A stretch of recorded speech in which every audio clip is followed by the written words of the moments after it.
तो मेरा नाम है एडवोकेट दुर्गेश कुमार गुप्ता और कल तक के वीडियो में हम देख चुके हैं कि सीआरपीसी का विस्तार कहाँ तक है, सीआरपीसी प्रारंभ कब से हुआ, सीआरपीसी का जो कौन कौन से सेक्शन नागालैंड और जनजातीय क्षेत्रों पर लागू होते हैं। इसके अलावा हमने सेक्शन 2 में कुछ इंपॉर्टेंट परिभाषाएं देखी थी, उसके साथ में कुछ टर्मिनोलॉजीज देखी थी, जैसे कि बेलेबल क्या होता है, नॉन बेलेबल क्या होता है, वारंट केस क्या होते हैं, समन केस क्या होते हैं, पुलिस रिपोर्ट वगैरह क्या होती है। ये सारी कुछ इंपॉर्टेंट टर्मिनोलॉजी थी जो कल हमने देखी थी। इसके साथ हमारा कल का सेक्शन हो चुका है। आज हम सेक्शन 3 से स्टार्ट करते हैं और सेक्शन 3 कुछ कोई खास इंपॉर्टेंट नहीं है, ये अभी तक किसी एग्जाम में नहीं पूछा गया है। सेक्शन 3 है निर्देशों का अर्थ लगाना। मतलब इसका मतलब ये जो भी निर्देश सीआरपीसी के तहत दिए गए हैं, इन सब का क्या अर्थ लगाया जाएगा, इन सब का वही अर्थ होगा जो हमें सीआरपीसी में कह रखा है। जैसे कि डेफिनेशन क्लॉज में हमें जमानती अपराध के बारे में बता दिया गया है कि जमानती अपराध क्या होते हैं, वो उसका अर्थ हम पूरी सीआरपीसी जब तक हम पढ़ेंगे और जब कभी भी हमारे पास किसी लोकल लॉ में भी अगर कोई ऐसा ऑफेंस आ जाता है जिसके आगे लिखा ये जमानती है, तो उसका अर्थ हम वही लेंगे जो हमें सीआरपीसी में दिया हुआ है। इसके साथ ही सेक्शन 4 कहता है भारतीय दंड संहिता और अन्य विधियों के अधीन अपराधों का विचारण। मतलब भारतीय दंड संहिता मतलब आईपीसी में जो अपराध दिए गए हैं, इसके अलावा किसी अन्य लोकल विधि में या किसी अन्य विधि में जो अपराध दिए गए हैं उनका विचारण कैसे होगा। तो इसमें कहा है कि किसी भी लोकल लॉ में या भारतीय दंड संहिता का कोई भी केस आता है तो उसका अन्वेषण, जांच, विचारण और अन्य कार्रवाई सीआरपीसी के अनुसार ही होगी। इसमें कोई भी फेरबदल नहीं है, चाहे भी किसी लोकल लॉ की बात कर रहे हो, चाहे हम किसी सेंट्रल लॉ की बात कर रहे हो, जैसे कि आईपीसी एक सेंट्रल लॉ है। यूपी जमींदारी अधिनियम एक लोकल लॉ है, तो सिर्फ हमारा लोकल लॉ उत्तर प्रदेश में ही वर्क करता है, किसी दूसरे स्टेट में वर्क नहीं करेगा। जैसे एनडीपीएस है, वो हमारा ऑल ओवर इंडिया चलता है, वो सभी जगह सेम रहेगा। लेकिन यहीं पे हम यूपी जिम्मेदारी अधिनियम की बात करें तो वो सिर्फ उत्तर प्रदेश के लिए लागू होता है। तो उन सबकी कार्रवाई कोर्ट के अंदर है, वो सीआरपीसी के अनुसार ही होगी। इसके दूसरे क्लॉज में, सेक्शन 4 के दूसरे क्लॉज में भी उन्होंने वही बात की कि अन्य विधियों के अधीन जो भी अपराध है उसका विचारण सीआरपीसी के अनुसार ही होगा। इसके साथ सेक्शन 5 कोई खास इंपॉर्टेंट सेक्शन नहीं है। इसमें सेविंग्स के बारे में बताया गया कि सेविंग्स क्या होती हैं, ये आज तक कभी किसी एग्जाम में आया नहीं है और इसको बस हम इतना हेडिंग करके ही ध्यान रख लेते हैं।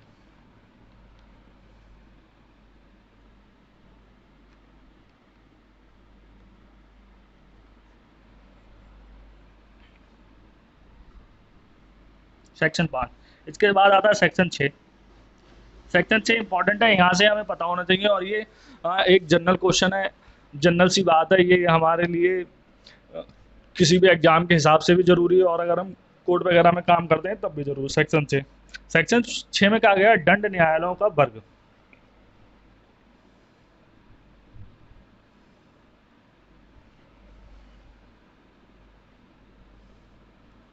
दंड न्यायालय को मतलब दंड न्यायालय के कितने वर्ग होंगे, तो किसी भी राज्य में एक हाई कोर्ट होगा। हाई कोर्ट के अलावा कौन कौन से कोर्ट हमें देखने को मिलते हैं किसी भी राज्य में, तो नंबर 1 हमारे पास होगा court of session.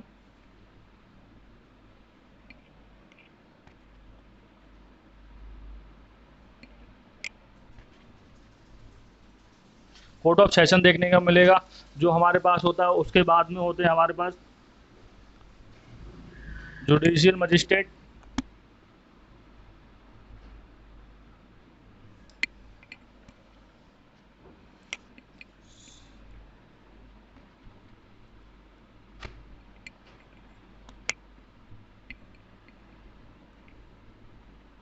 Judicial magistrate first class, ये हमें देखने को मिलते हैं। और इसी के पैरेलल में, इसी के बराबर में अगर हम महानगर क्षेत्र की बात करें, अगर कोई मेट्रोपोलिटन क्षेत्र है, एरिया है, वहाँ पर हमको एमएम देखने को मिलता है। वो एमएम और जुडिशियल मजिस्ट्रेट फर्स्ट क्लास बराबर ही होते हैं, ये ना तो कम होंगे ना ज़्यादा होंगे। मतलब अगर ये महानगर क्षेत्र में है तो ये मेट्रोपोलिटन मजिस्ट्रेट है, अगर ये नॉर्मल क्षेत्र में है तो ये जुडिशियल मजिस्ट्रेट फर्स्ट क्लास है। मतलब ये भी मजिस्ट्रेट फर्स्ट क्लास है और ये भी मजिस्ट्रेट फर्स्ट क्लास, लेकिन नाम का अंतर इसलिए है क्योंकि ये ऐसी जगह पे है जहाँ पर जनसंख्या 10 लाख से अधिक है, बस इतनी सी इसमें ये डिफरेंस होता है। इसके साथ नंबर 3 पे हमें देखने को मिलेंगे जेएम सेकंड क्लास और नंबर 4 पे हमको देखने को मिलेंगे हमारे कार्यपालक मजिस्ट्रेट या कि एग्जीक्यूटिव मजिस्ट्रेट।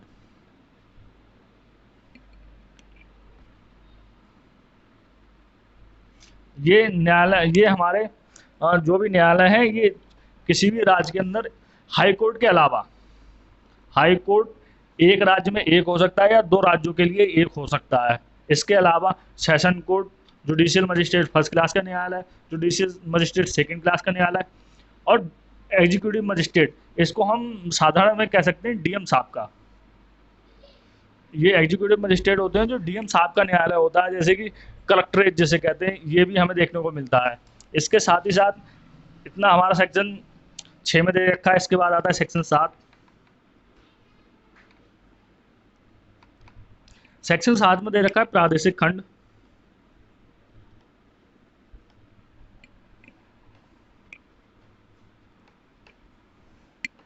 या टेरिटोरियल डिविजन्स।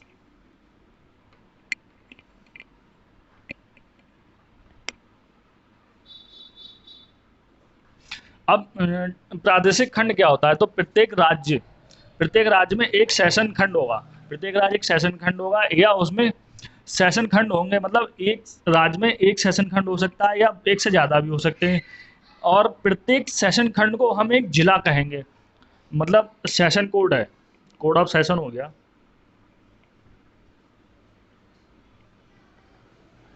ये कहाँ होता है? ये हमेशा डिस्ट्रिक्ट में होता है, ये डिस्ट्रिक्ट के अंदर होगा। इनके प्रादेशिक खंड के कहने का यही मतलब है। उसके अलावा ये नंबर 1 हो गया। नंबर 2,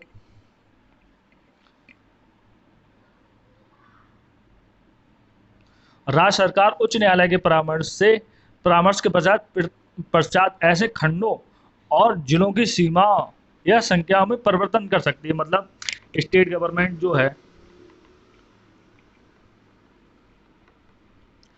किसी जिले का या सेशन कोर्ट का जो एरिया है, वर्किंग एरिया, उसे बढ़ा सकती है या उसे घटा सकती है। ये राज्य सरकार के पावर की बात है,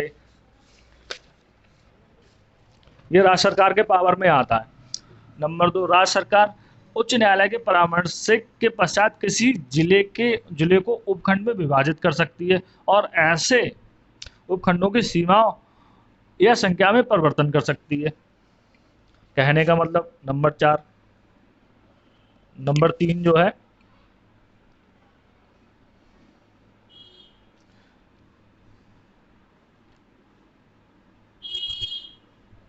स्टेट गवर्नमेंट, जो उन्होंने एक प्रादेशिक खंड बनाया है, उसको वो तोड़ भी सकते हैं, उसे उपखंड में विभाजित कर सकते हैं, और इसमें इनकी संख्याओं को बढ़ा भी सकते हैं और इनकी संख्या को घटा भी सकते हैं। सब क्लॉज 4, किसी राज्य में इस संहिता के प्रारंभ के समय विद्यमान सेशन खंड, जिले और उपखंड इस धारा के अधीन बनाए गए समझे जाएंगे। मतलब जो भी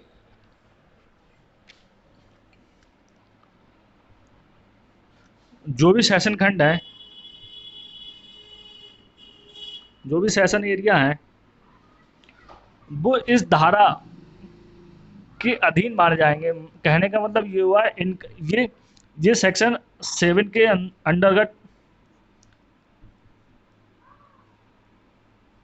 अंतर्गत रहेंगे। सेक्शन 8,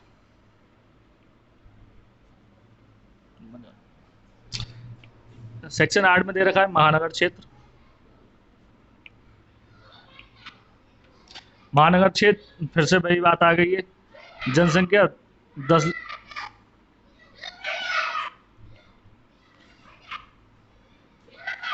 लाख या अधिक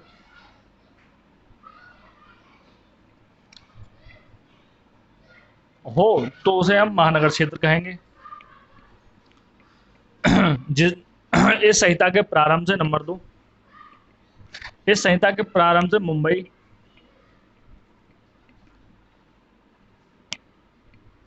कलकत्ता और मद्रास को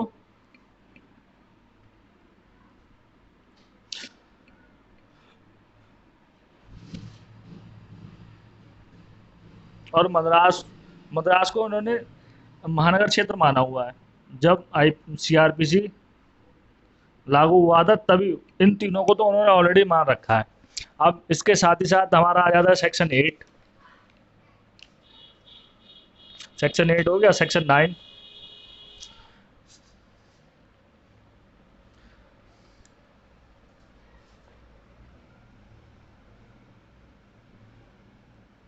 सेक्शन 9। सेक्शन 9 में सेशन न्यायालय। Session court.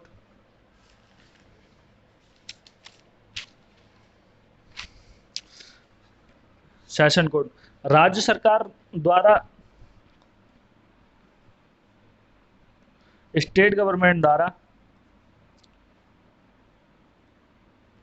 प्रत्येक जिले में एक सेशन कोर्ट होगा।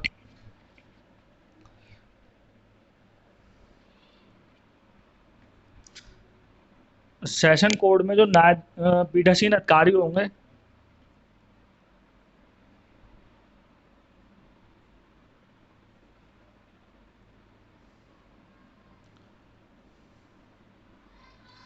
सेशन कोर्ट में पीठासीन की नियुक्ति हाई कोर्ट के द्वारा की जाएगी।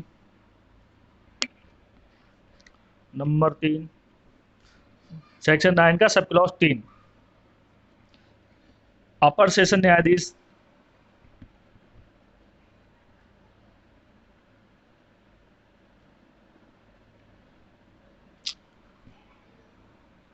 अपर सेशन जज और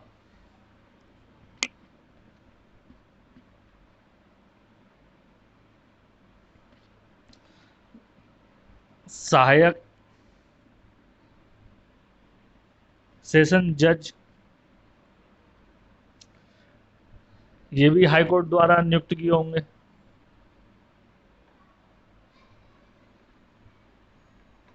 द्वारा नियुक्त होंगे। अब यहाँ पे ये चीज आती थी, अपर और सहायक में अंतर क्या है। सहायक का मतलब आप सेशन न्यायाधीश के नीचे हैं, उनको सहायता करने के लिए आए हैं। अपर का मतलब है आप इक्विवेलेंट हैं, आप सेशन न्यायाधीश के इक्वल हैं। आप सेशन न्यायाधीश ही हैं, लेकिन आप मुख्य ना होकर एक उनके साथ में अतिरिक्त हैं, और ये सहायक है।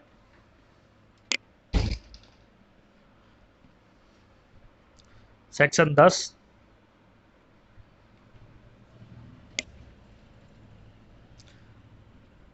सहायक सेशन न्यायाधीशों का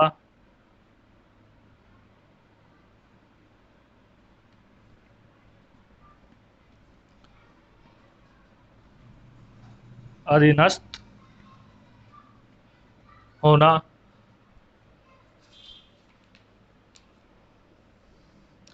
सबऑर्डिनेशन ऑफ असिस्टेंट सेशन जज।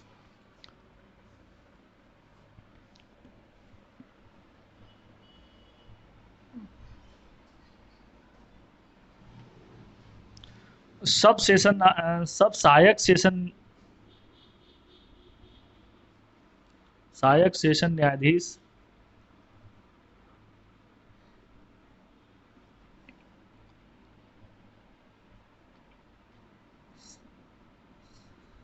सेशन न्यायाधीश के अधीनस्थ होंगे।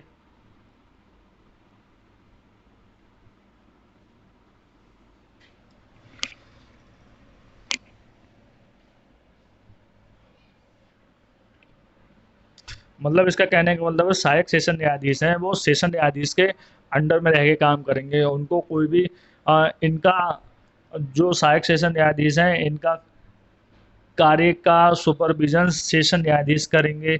इनको एक ही कोर्ट के अंदर इधर से उधर ट्रांसफर कर सकते हैं, इनके लिए कोई एडिशनल काम दे सकते हैं, कोई टास्क दे सकते हैं, एक कोर्ट से दूसरे कोर्ट में ट्रांसफर कर सकते हैं। इनके लिए कोई स्पेशल टास्क दिया जा सकता है कि आपको ये करके आना है या करके लाना है या करके देना है। सेक्शन 11।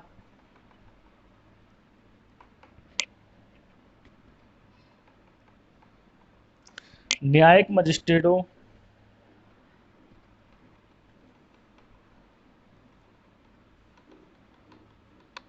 मजिस्ट्रेटों के न्यायालय।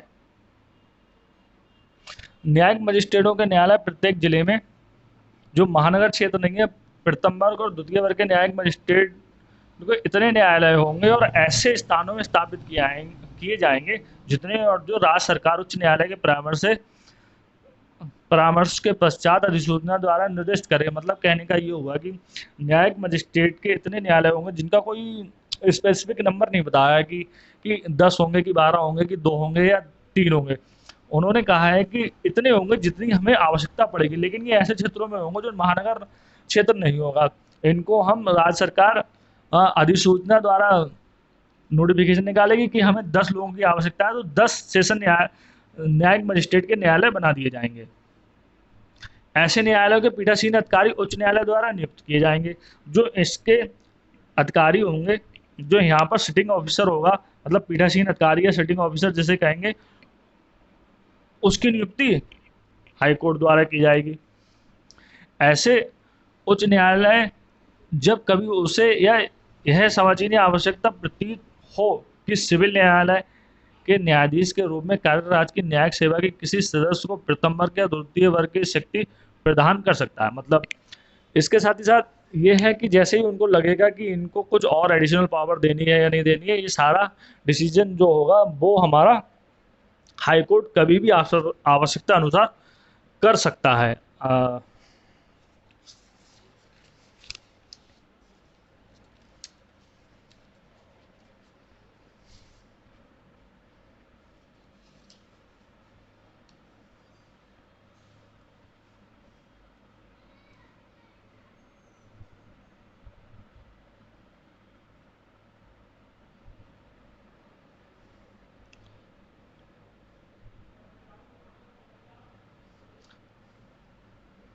सेक्शन 12,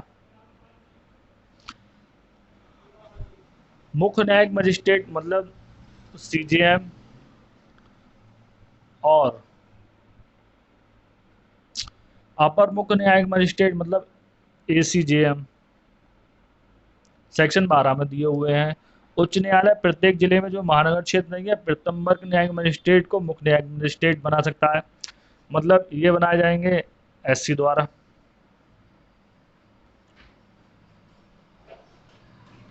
प्रत्येक जिले में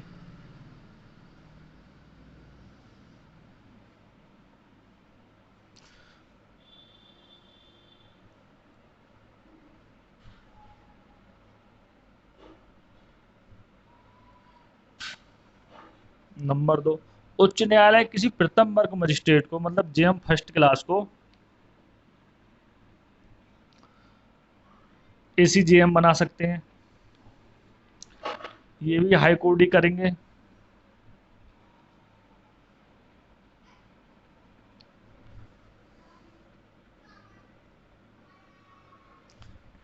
सेक्शन 13,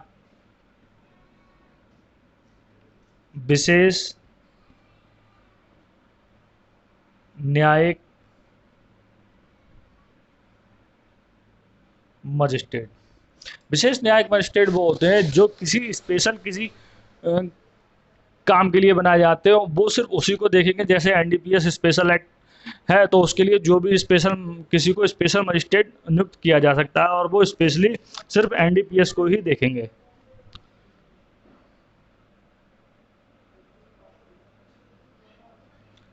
सेक्शन 18,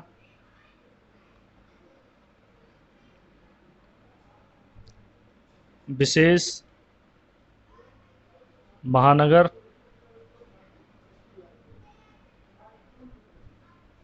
मजिस्ट्रेट। विशेष न्यायिक मजिस्ट्रेट ये उस जगह पर हैं जहां जनसंख्या 10 लाख से कम है। विशेष महानगर मजिस्ट्रेट ये उस जगह पे जहां जनसंख्या 10 लाख से अधिक है। ये भी किसी स्पेशल काम के लिए बनाए जाएंगे, जैसे एनडीपीएस हो गया स्पेशल एक्ट, उसके लिए इनको स्पेशल पावर दी जाएगी। ये सिर्फ इसी चीज़ को देखेंगे और इसी पे काम करेंगे। सेक्शन 20,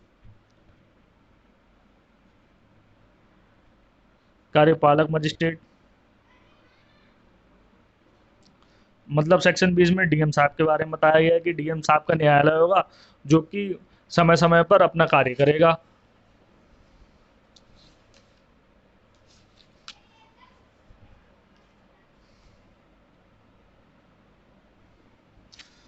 डीएम साहब का न्यायालय राज्य के प्रत्येक जिले और प्रत्येक महानगर क्षेत्र में उतने व्यक्तियों को जितने वह उचित समझे कार्यपालक मजिस्ट्रेट नियुक्त कर सकती है।